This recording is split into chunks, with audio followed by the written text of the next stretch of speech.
Assalamualaikum warahmatullahi wabarakatuh dan salam sejahtera diucapkan kepada seluruh penonton Sembang Didik KPM. Pada hari ini anda bersama dengan saya Aiman Sufian Azman. Kita nak bicarakan topik-topik yang menarik pada hari ini, dan yang menariknya hari ini kita nak cerita tentang matematik untuk negara dan generasi masa hadapan. Kalau kita sebut tentang matematik kan, kita pergi ke kedai guna matematik, nak berjalan pun pakai matematik juga. Nak solat 5 waktu pun matematik juga yang kita perlukan. Bagi mengupas topik kita pada hari ini, kita bawakan 3 orang yang kita segani dan kita hormati, yang mempunyai autoriti untuk bercakap tentang perkara ini, iaitu yang pertama kita bawakan kepada anda Puan Nur Aidah Nordin, Timbalan Pengarah Sektor Sains dan Matematik BPK KPM.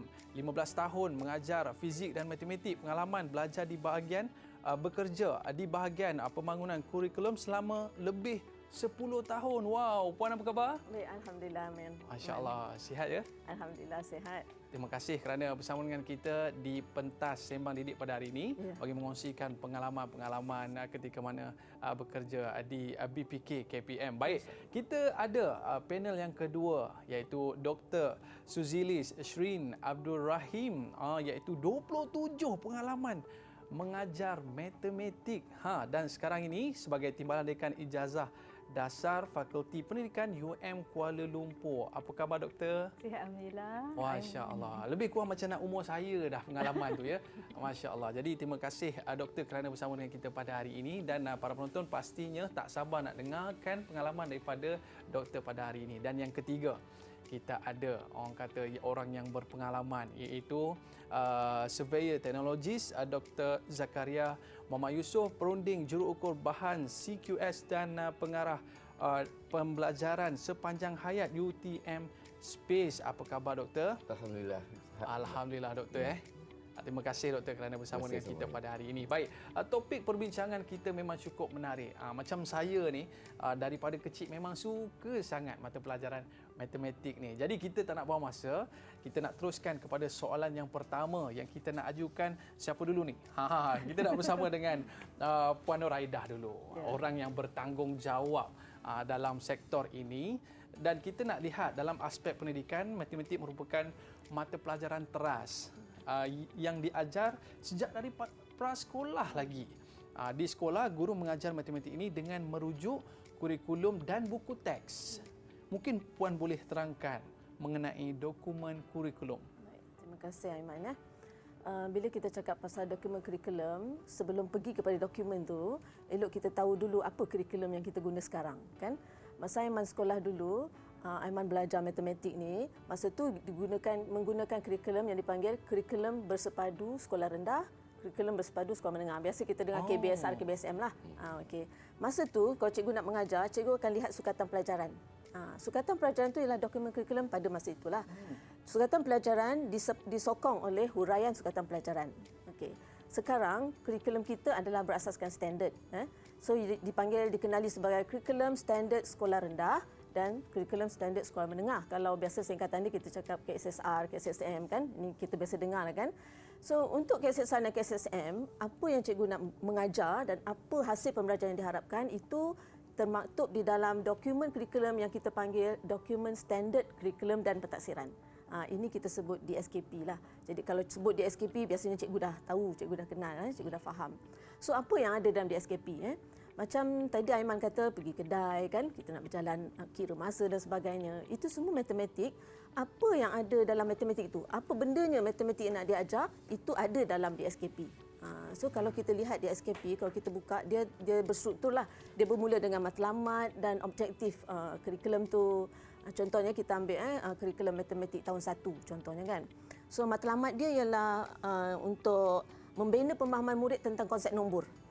Konsep nombor ni daripada kecil kita kena faham lah. Malah dah masuk universiti sekarang pun kita masih guna nombor kan.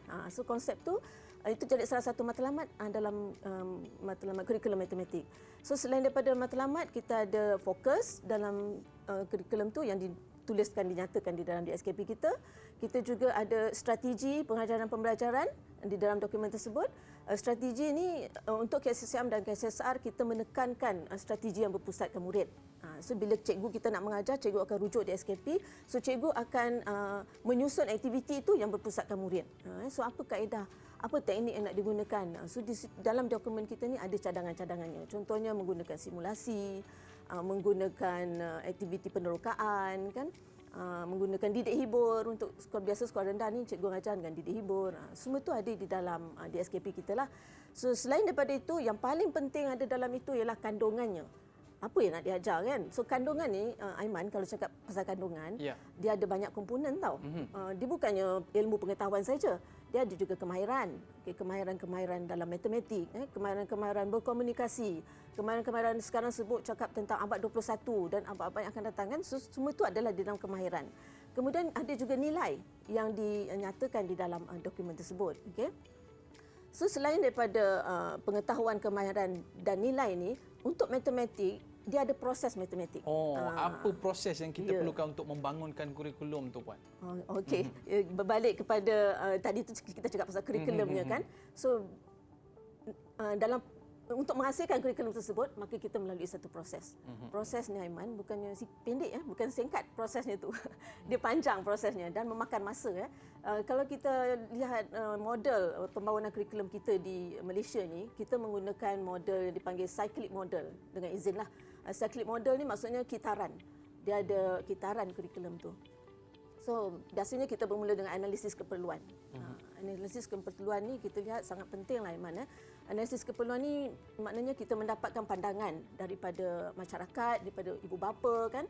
Sebab anak-anak mereka yang ke sekolah, so mereka lihat macam mana, so kita dapatkan pandangan mereka. Kita dapatkan maklum balas daripada guru yang melaksanakan. Kita mendapatkan maklum balas daripada pegawai badan-badan kerajaan dan bukan kerajaan yang menerima murid-murid kita di alam pekerjaan mereka. So itu adalah sebahagian daripada analisis keperluan kita.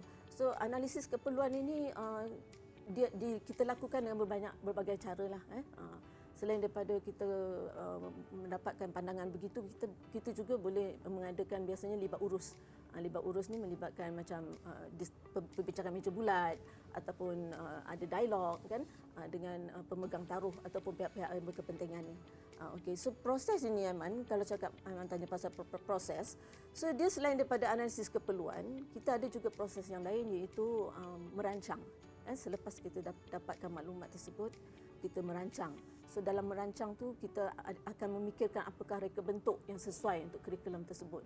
Sebab bila kita merancang ni, kita kena ambil kira hala tuju pendidikan kita, hala tuju pembangunan negara, aspirasi negara, dasar-dasar, dan juga kebolehpasaran anak kita ni bila mereka keluar daripada sekolah, kan? Peluang pekerjaan. Betul, peluang pekerjaan. Kita bukan saja nak mereka ni kebolehpasaran mereka di dalam negara, malah kita kalau boleh biar mereka boleh menjangkau ke peringkat global, kan, sebagaimana negara-negara lain lah. Jadi Aiman, kalau nak cerita pasal proses ni, Aiman, dia akan panjang lagi, Man.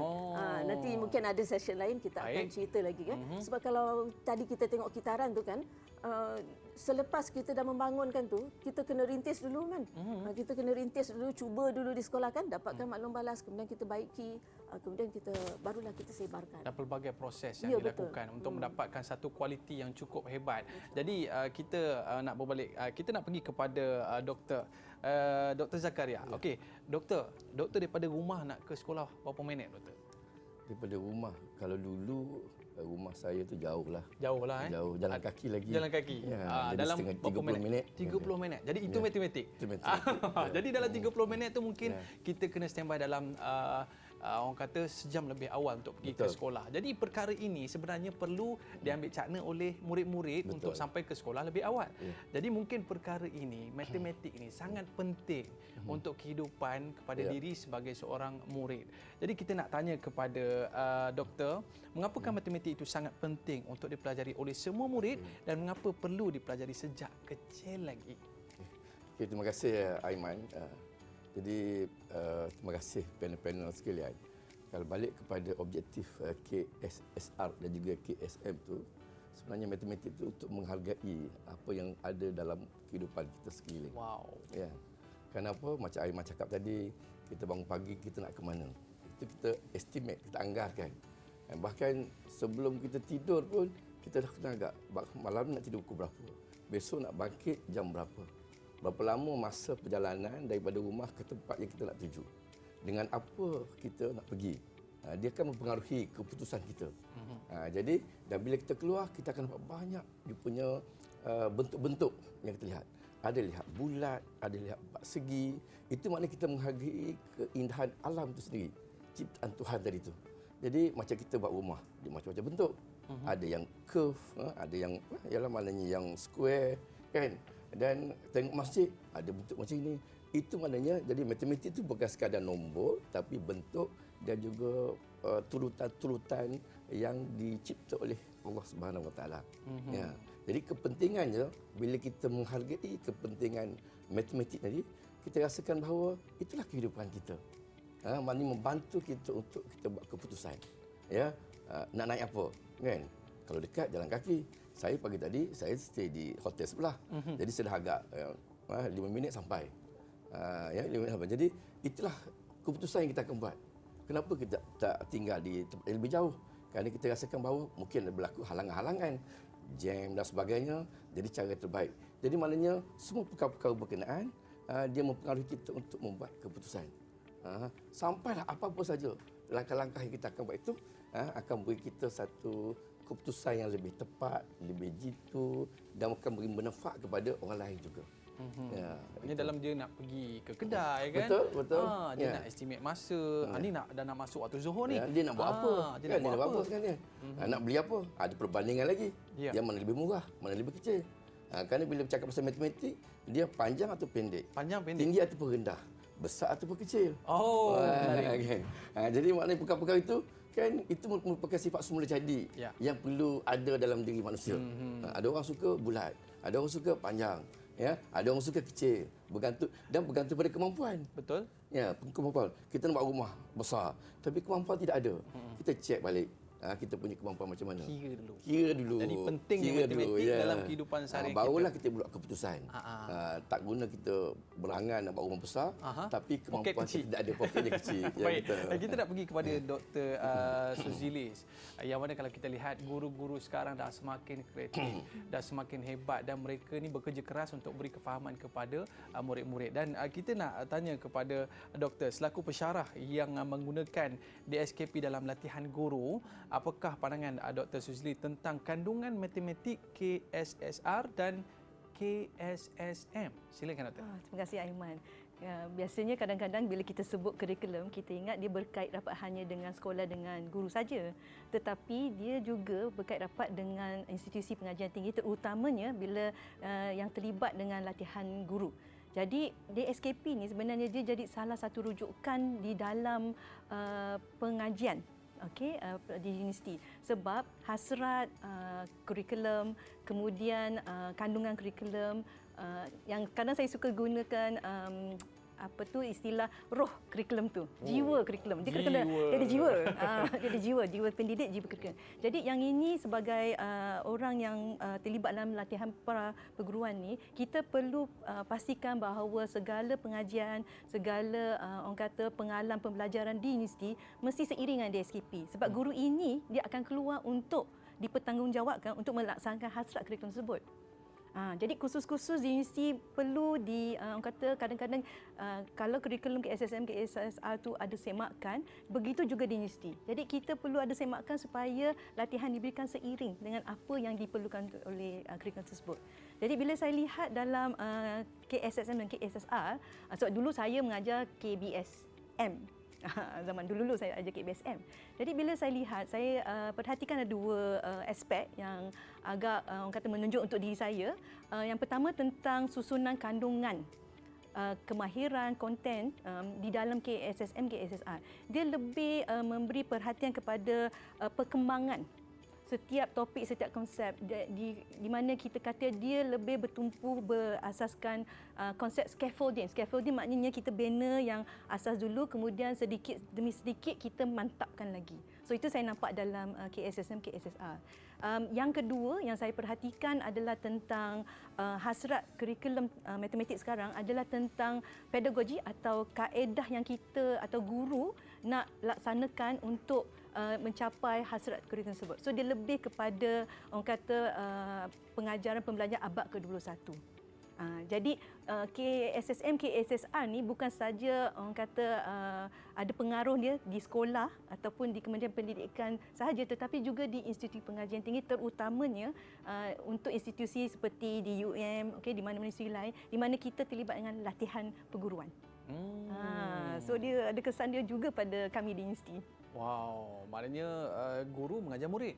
Doktor mengajar cikgu. Ya. Wow, ini special. Jadi sepatutnya kita nak tanya kepada doktor, apakah pembaharuan yang dibawa dalam KSSR dan KSSM. Tapi kita berehat seketika. Para penonton jangan ke mana-mana, kembali selepas ini dalam Sembang Didik, kembali selepas ini.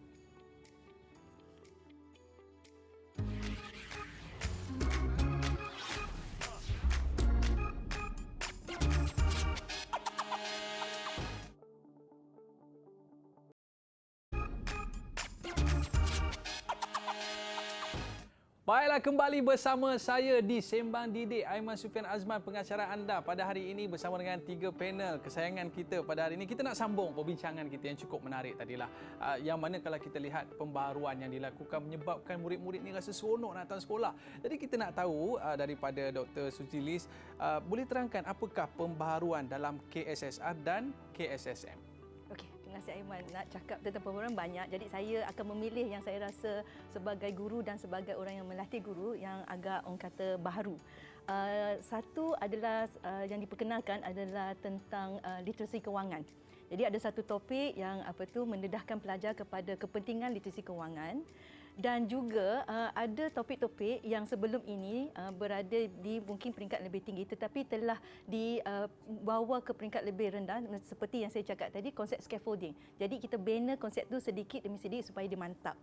Jadi bila kita perkenalkan satu baharu, biasalah benda tu ada cabaran dia, Betul. ada kesusahan dia.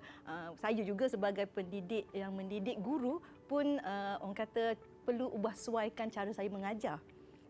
So untuk memastikan bahawa hasrat di SKP tu tercapai. Jadi kadang-kadang sebagai guru cabaran yang kita hadapi tu itu biasa, tetapi kalau kita bekerjasama, kita ulang balik, kita cari ilmu yang baru untuk memahami konsep tersebut, insya-Allah kita akan boleh memahami sebenarnya apa hasrat yang membentuk kurikulum tersebut tu memasukkan konsep atau aspek-aspek tersebut. Sebab kita perlu seiring dengan perkembangan dunia untuk memastikan bahawa pelajar kita mendapat kemahiran yang sepatutnya untuk mereka menghadapi dunia sebenar di luar sana. Jadi yang kedua yang baharu adalah juga pendekatan. Pendekatan yang orang kata pendekatan ke arah abad ke-21. So 21 ni kalau kita cakap PAK 21 rasa semua cikgu, semua pendidik memang faham lah. Betul. Tapi untuk memetik sedikit kepentingan PAK 21 adalah tentang komunikasi dan yang paling penting melalui subjek matematik ni adalah orang kata pemikiran yang kritikal dan analitikal. Itu sangat penting sebab kemahiran ini adalah keperluan dalam orang kata workforce kita sekarang ni. Jadi itu antara pembaharuan yang saya perhatikan lah dalam kurikulum tersebut lah. Jadi saya yakin semua guru di Malaysia ini sangat bersungguh-sungguh dalam mencari satu kaedah yang cukup mudah ataupun cukup berkualiti untuk diberikan kepada murid-murid. Jadi kita nak tanya sedikit lagi kepada Dr. Suzilis, bolehkah doktor menerangkan pelaksanaan kurikulum dari aspek pedagogi ataupun teknik mengajar? Okey, terima kasih Aiman. Pedagogi ni istilah yang biasa kita gunakan. Tapi kalau untuk orang kata orang awam, kita pedagogi adalah apa kaedah yang kita pilih, strategi yang kita pilih untuk kita sampaikan pengajaran kita. Jadi dia sangat berkaitan kurikulum sebab kurikulum seperti saya kata tadi dia ada jiwa dia ada hasrat dia. Jadi untuk kita capai sesuatu, kita perlu pilih jalan dan kaedah yang sesuai. Macam kita buat kek lah. Kalau buat kek chiffon tu dia ada cara dia. Kalau kek butter dia ada cara dia. Jadi untuk kurikulum KSSM dan KSSR ni, dia banyak menekankan kepada kepelbagaian kaedah mengajar. So kita tak boleh mengajar dengan satu cara sahaja sebab kita kena faham bahawa pelajar kita ada pelbagai kebolehan. Itu yang pertama. Yang kedua, pedagogi atau teknik yang guru pilih dan laksanakan tu, dia mesti sesuai dengan topik. yang kita nak sampaikan. Sebab kadang-kadang setengah topik dia memerlukan kaedah yang orang kata berbeza. Jadi untuk saya di universiti juga, saya pun perlu mengajar seperti itu di dalam kelas saya supaya pelajar saya merupakan guru, bakal guru, dia dapat merasai bagaimananya bila berada dalam satu kelas yang orang kata alaf ke-21. Wow. Supaya bila dia keluar jadi cikgu, dia dah merasai, dia dah mengalami, jadi dia faham bagaimana nak laksanakan kaedah tu sebagai seorang guru untuk murid di sekolah. Itu kaitan pedagogi dengan kurikulum dia sangat berkait. Sangat berkait. Sebab kita nak sampaikan sesuatu, kita kena ada caranya yang sesuai. Yang memikat hati. Yang memikat murid-murid. hati juga. Supaya murid-murid jadi seronok nak belajar. Dan tadi saya tertarik bila mana Puan Noraidah ada sebutkan di kalangan murid-murid kita ni kita boleh pasarkan ke luar negara sebab kita ada produk yang berkualiti, murid-murid kita yang berkualiti, yang mempunyai kemahiran ataupun IQ matematik yang cukup luar biasa. Bila sebut pasal luar negara tadi Puan Noraidah jadi kita nak tahu juga, kita nak tanya dengan Puan Noraidah, adakah kementerian membuat perbandingan dengan negara luar ketika proses membangunkan kurikulum matematik ini? Ya, terima kasih Aiman. Tadi kan kita bercakap pasal analisis keperluan kan. Ya. Jadi dalam proses nak membangunkan kurikulum, kita memang ada buat perbandingan dengan negara luar. So perbandingan yang kita buat ni negara-negara serantau kita dengan negara-negara maju, dengan negara yang membangun. So apa yang kita bandingkan bila buat perbandingan ni? So kita bandingkan kandungannya, kedalaman dan keluasannya. Kita juga bandingkan tentang peruntukan waktu bagi sesuatu mata pelajaran tersebut. Kita juga bandingkan bukan saja dalam bidang matematik itu tapi mata-mata pelajaran lain yang terlibat kan. So perbandingan-perbandingan ini membantu kita untuk melihat apa persamaan dan perbezaan antara kurikulum kita dengan kurikulum negara lain dan bagaimana kita nak menyesuaikan dan menyusun kandungan tersebut bagi membolehkan tadilah mencapai hasrat aspirasi negara dan juga hala tuju pendidikan kita dan juga pembentukan modal insan itu sendiri. Okay, selain daripada perbandingan, kita juga buat penanda arasan, Aiman. Penanda arasan dengan izinlah benchmarking kan, dengan negara-negara luar. Utamanya contohnya macam yang kita pernah buat pada tahun 2013 itu perbandingan penanda arasan dengan negara United Kingdom dan Singapura lah jiran kita kan. Ini adalah negara yang maju dan boleh dicontohi kan. So daripada penanda arasan tersebut kita boleh susun kurikulum kita tu ataupun kita boleh nanti menyesuaikannya supaya dia selaraslah dengan visi dan misi kementerian dan juga hasrat negara. Jadi kalau kita lihat sebut pasal matematik ni saya teringatlah doktor. Waktu saya kecil tu, waktu darjah 1 mak saya bagi RM1 sekolah rendah, RM1 waktu sekolah agama. Jadi kita pun waktu kita bagi tu nak beli air, kita bagi RM1 tu, kita terus jalan je. Sebab kita tak tahu macam mana nak kira duit tu. Jadi maknanya pentingnya matematik ni dalam kehidupan murid-murid kita di sekolah. Kita nak tanya kepada doktor lah kan. Boleh tak doktor terangkan contoh aplikasi literasi kewangan dalam kehidupan harian? Okey, terima kasih. Bercakap pasal literasi kewangan dalam macam mana kita nak apply matematik ni. Macam Aiman cakap tadi, kita bagi RM1. Kita nak beli apa? Kan? Item. Itu item beberapa perkara. Setiap satunya berapa harga. Kan? Kemudian kita fikir nak simpan sebahagiannya. Menabung? Ya, menabung. Ya. Jadi maknanya dalam konteks ini, kita perlukan perincian, pendetailan.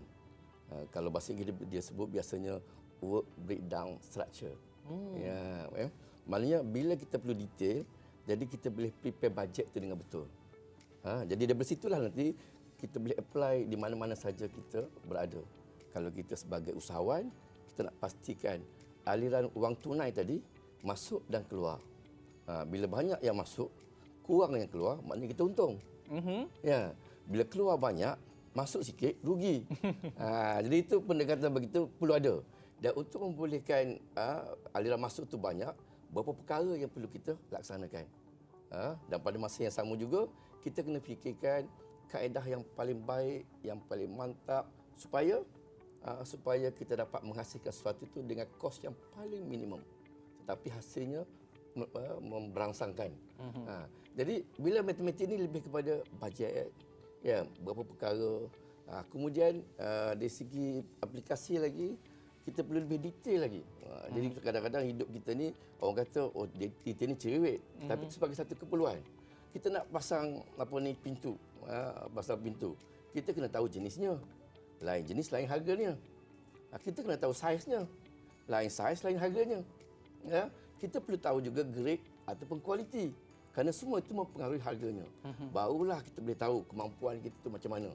Jadi itu semua itulah matematik yang mau tidak mau kita perlu belajar. Ya. Jadi akhirnya nanti kita boleh mampu bernegosiasi dengan orang yang lain. Itu yang penting sekali itu. Betul. Ya. Maknanya bila ada matematik ni kita dapat mentimbang tara. Betul, Yang mana betul. satu kita nak berdasarkan bajet yang kita ada kan. Yes, Tapi dalam sektor pekerjaan pula, di manakah pentingnya matematik ni, doktor? Okey, dari sektor pekerjaan memang kita tak dapat nafikan lah. Yang pertama, kalau dari segi matematik, dia orang tanya berapa gaji saya. Oh, itu paling penting. Berapa gaji kan? Betul. Cuti bila, berapa jam bekerja, shift pagi ke malam. Itu basic. Semua pekerjaan. Tapi kita ambil sektor-sektor tertentu.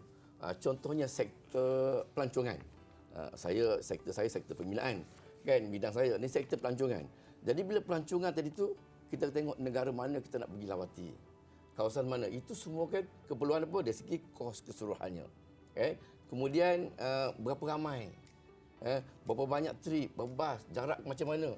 Jadi akhirnya nanti maknanya kita dapat apply matematik tadi tu untuk menghitung supaya yang mengikuti rombongan tadi happy dan juga yang menguruskan juga happy juga. Kerana of course kena ada elemen-elemen keuntungan di situ. Kerana dalam menghargakan satu perkara ni sebenarnya kita ada 5 perkara sebenarnya. Kan? Kos bahan, kos pekerja, kos mesin, kos operasi, kan? Kemudian jangan lupa keuntungan. Ya, kan? Keuntungan. Macam mana kita nak kira keuntungan tanpa kita mengira kos? Jadi itu kan matematik semua itu kan? Jadi kadang-kadang kita nak buat sesuatu, kita jual dengan harga sekian-sekian. Tapi kita tak kira dia punya kos. Akhirnya kita rugi.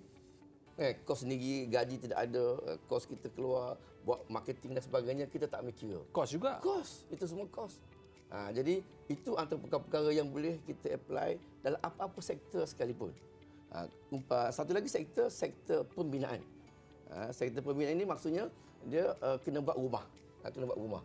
Jadi tentulah buat rumah itu bergantung kepada kemampuan dia, keupayaan keuangan diri. Dan juga kalau kita ada duit yang lebih, jadi kita mungkin boleh mereka bentuk bangunan berkenaan mengikut apa yang kita nak lah. Tapi tak semua orang mampu. Tak semua orang mampu. Jadi tak semua. Jadi maknanya di sini semua itu maknanya bergantung kepada kemampuan dan akhirnya matematik tadi memberi kita satu keputusan yang tepat. Yang tepat tadi tak semestinya kita puas hati, tapi itulah kemampuan yang kita ada. Itu yang mana. Sebab itu panggil matematik itu adalah untuk kehidupan. Kan? Jadi jangan fikir matematik itu untuk jadi jurutera, untuk masuk universiti, tidak sebenarnya kan. Tapi nampak gaya tu macam saya kena belajar bisnes dengan doktor. Macam mana nak kira kos, nak kira untung tu yang paling penting. Baik, dan selepas ini saya nak tanya tentang dekat sekolah ni dia ada satu soalan yang kita sebut soalan kebat. Baik, tapi para penonton jangan ke mana-mana. Lepas ni kita akan tanyakan soalan ni. Nak tahu jawapannya kembali dalam Sembang Didik.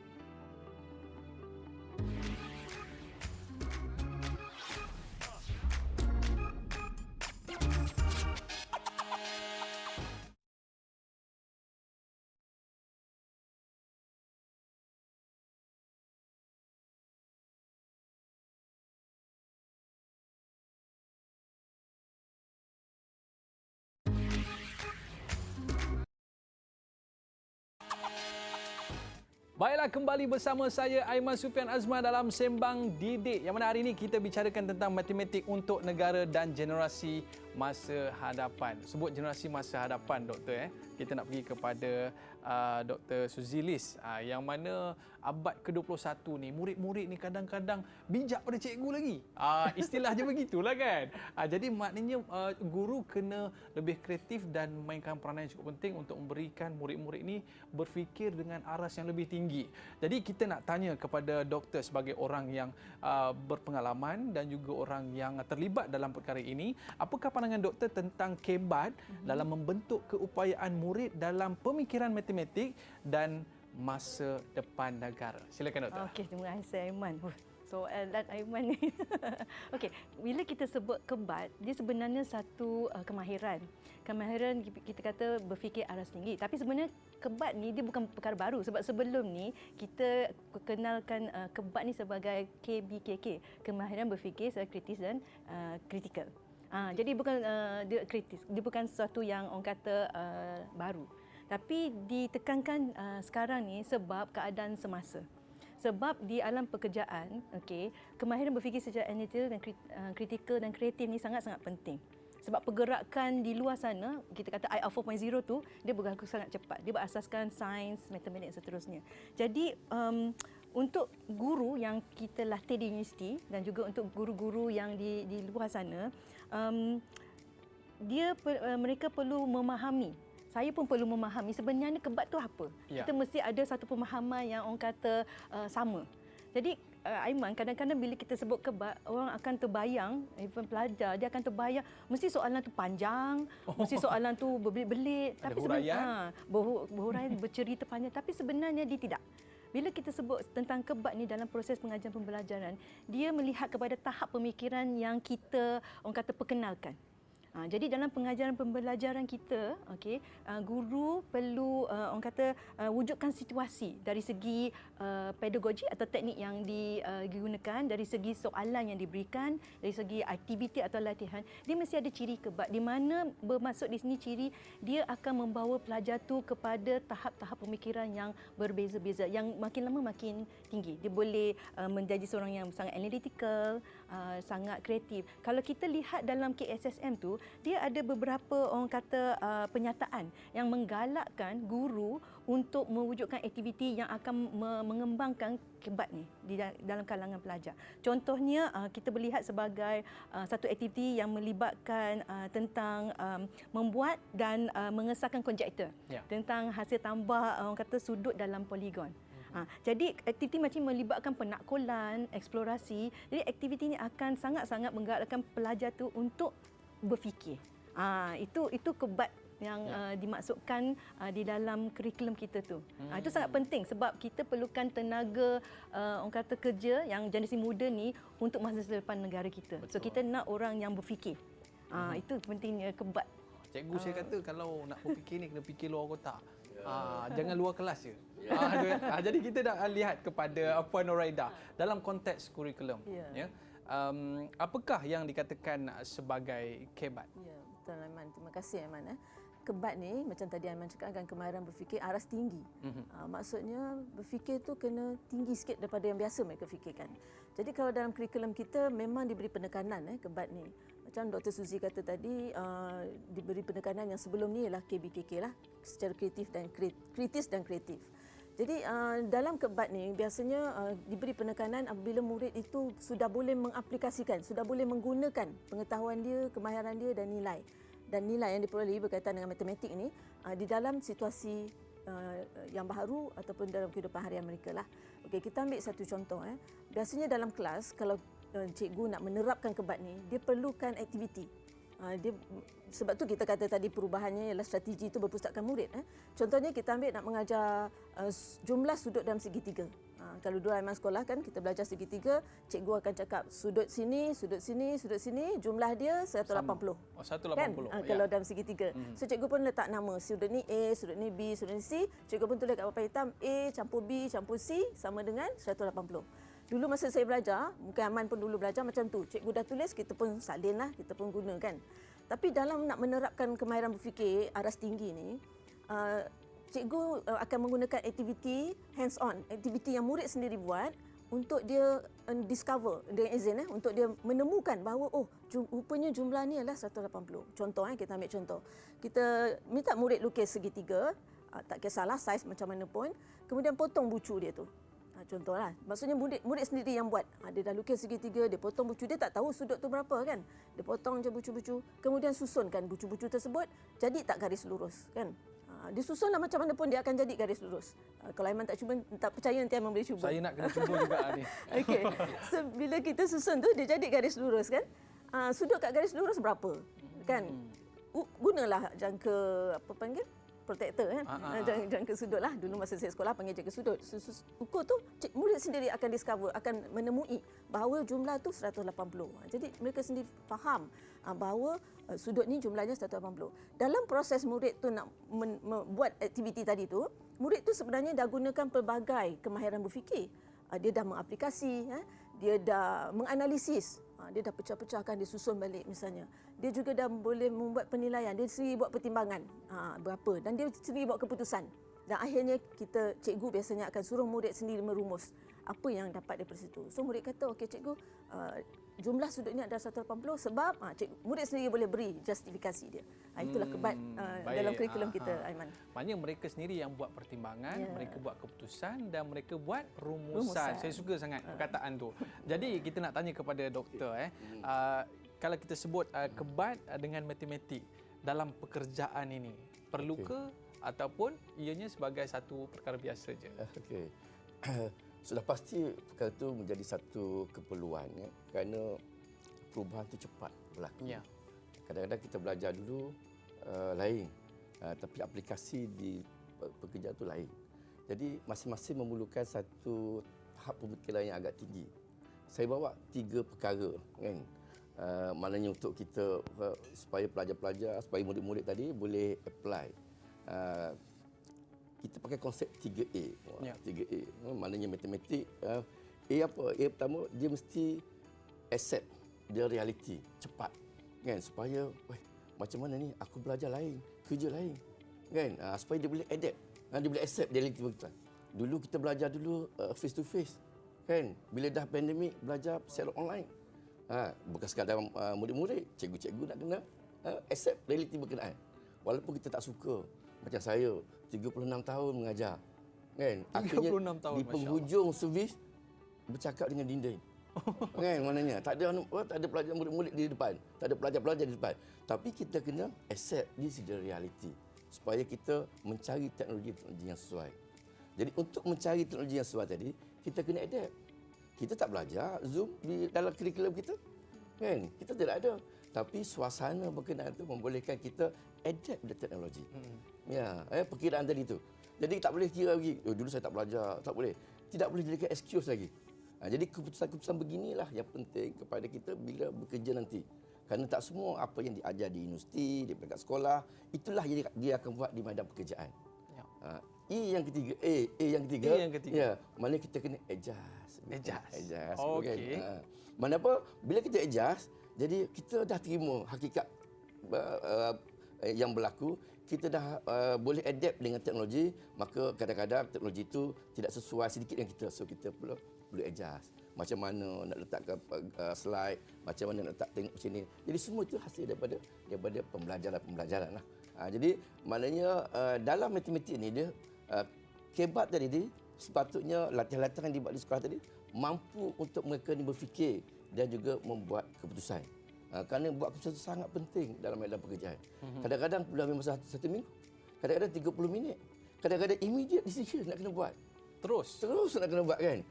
Jadi nak dapatkan, nak melahirkan pelajar-pelajar begini, maka latihan-latihan di peringkat sekolah itu menjadi satu perkara yang penting dalam matematik. Baik, jadi tadi Puan Doraidah ada sebut pasal ada buat aktiviti, potong kertas, cantum balik, dapat jawapan.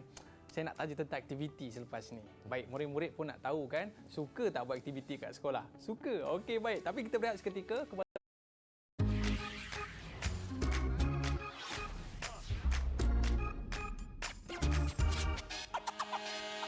Baiklah, kembali bersama saya Aiman Sufian Azman di Sembang Didik. Kepada para penonton, ya, kita bersama dengan 3 orang panel kesayangan kita pada hari ini, yang mana kita bicarakan satu topik yang cukup menarik berkaitan dengan matematik.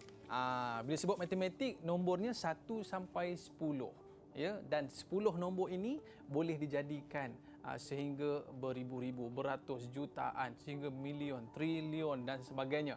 Baik, jadi kita nak tanya kepada Puan Doraidah, apakah aktiviti yang dilakukan untuk membina sebuah kurikulum? Silakan Puan. Okey, Aiman. Tadi kita cakap aktiviti tentang kebat kan? So ini tentang pembangunan kurikulum itu sendiri.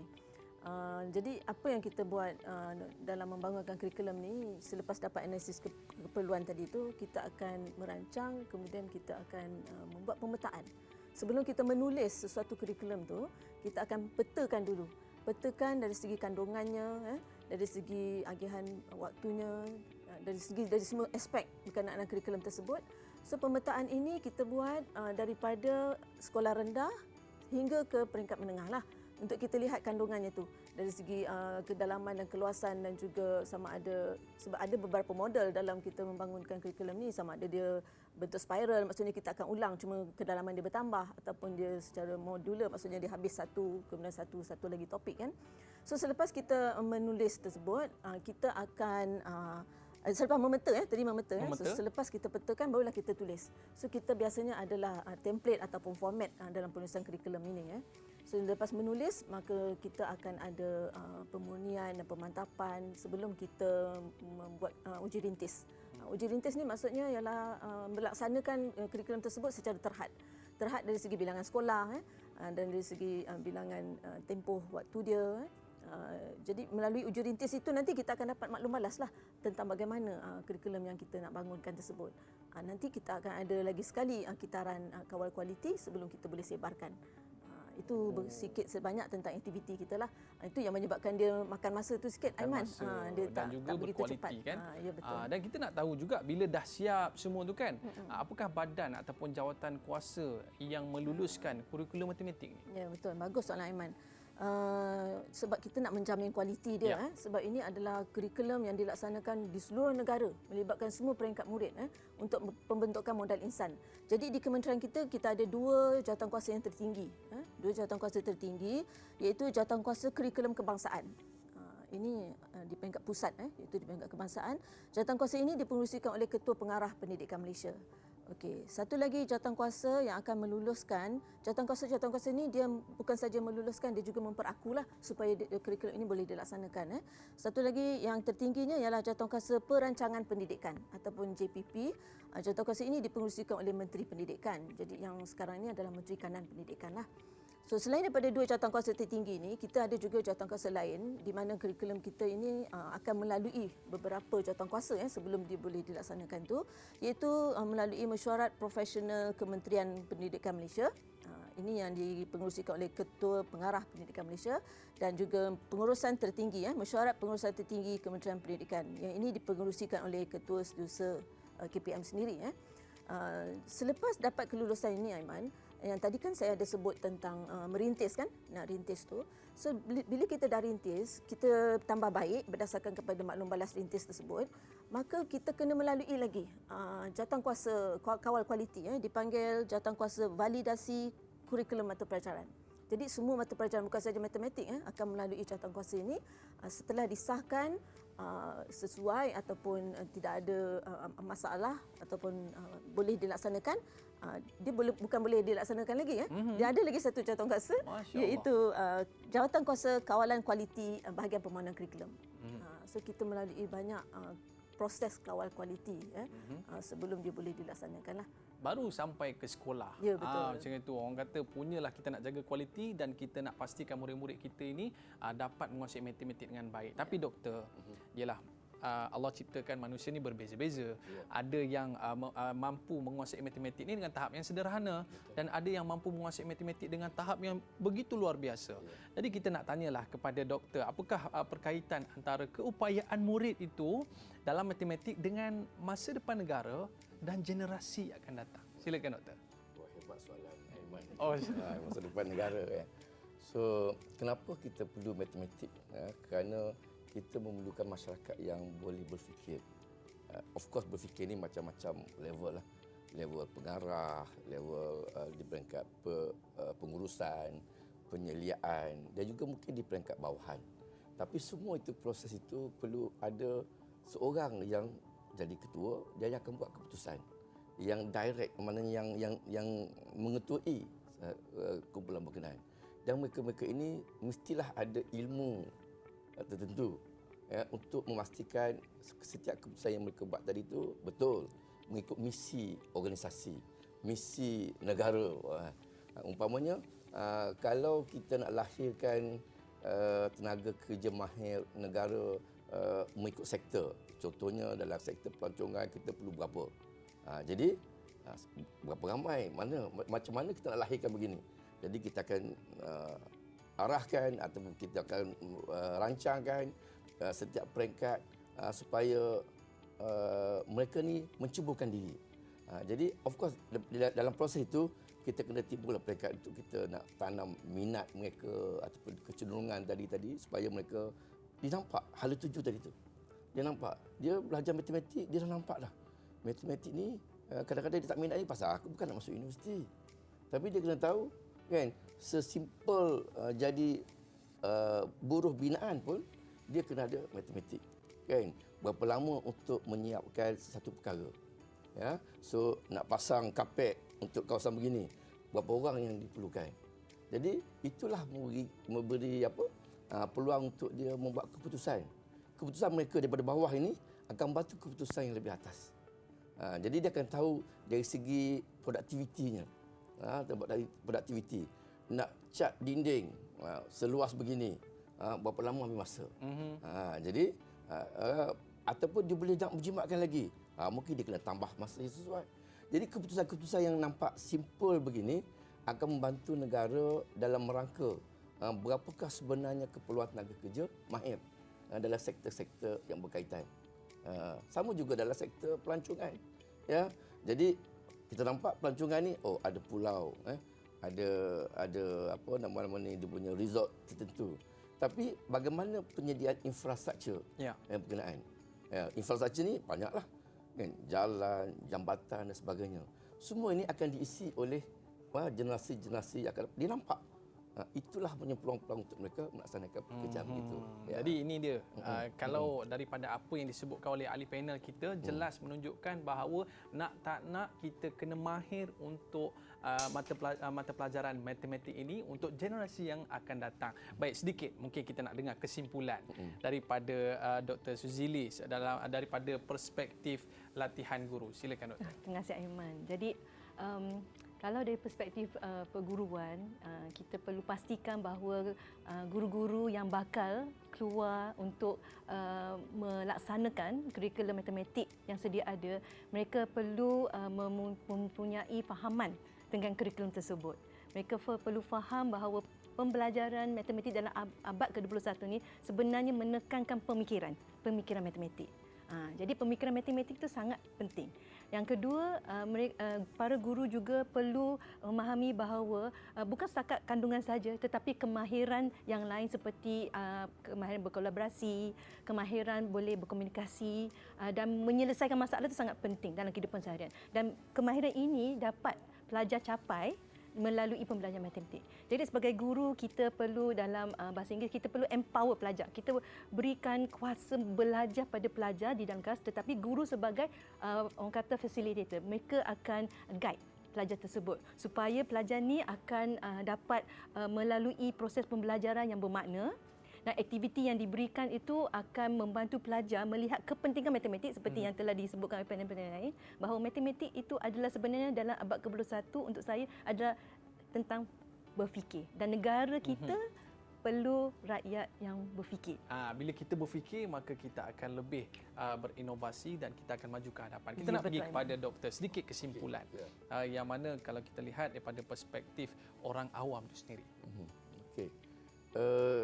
Kalau dari segi matematik ini, saya boleh simpulkan bahawa kita perlukan pemerhatian. Ya, of course untuk memilih kan. Daripada pemerhatian kita perlu ada perhitungan ataupun perkiraan. Ya, daripada perkiraan itu barulah kita nampak peluang-peluang. Maknanya peluang untuk menghalakan dia untuk pekerjaan-pekerjaan yang bersesuaian. Jadi pemerhatian, perkiraan atau perhitungan dan juga peluang pekerjaan tadi menjadi satu perkara yang sangat memerlukan aspek-aspek matematik tadi. Tak ada orang yang boleh buat keputusan tanpa ada matematik. Sebab itulah kalau kita tengok doktor berjaya sampai sekarang sebab adanya matematik. Okey, baik. Kita nak pergi kepada orang yang bertanggungjawab dalam kurikulum matematik ini yang mana cukup penting untuk murid-murid kita di sekolah. Bagaimanakah daripada sudut kesimpulannya pandangan KPM tentang topik kita hari ini? Jadi Aiman, sebagai kesimpulannya dari perspektif kementerian ni lah kan, memang kita harap guru teruskanlah melaksanakan kurikulum matematik ni, teruskan mengajar matematik. Kerana matematik ini menjadi nadi sebenarnya asas kepada semua kehidupan, aktiviti kehidupan harian kita. Macam yang telah dikongsikan oleh ahli panel kita kan, roh matematik itu sendiri adalah penyelesaian masalah. Tak ada penyelesaian masalah kalau tak ada matematik kan.